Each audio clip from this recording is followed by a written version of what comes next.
Case.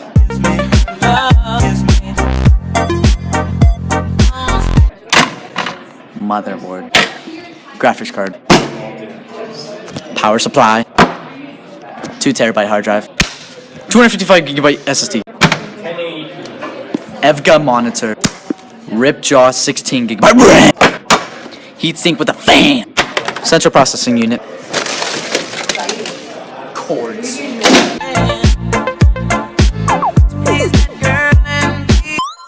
Motherboard.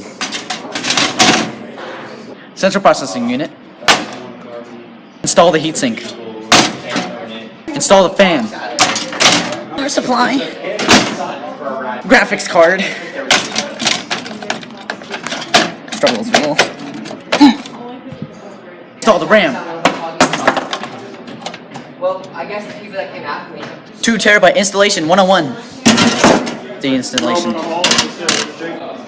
Here's installation.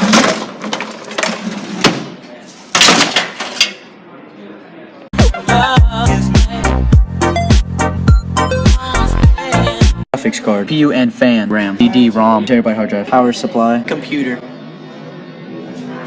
Turn on the PC.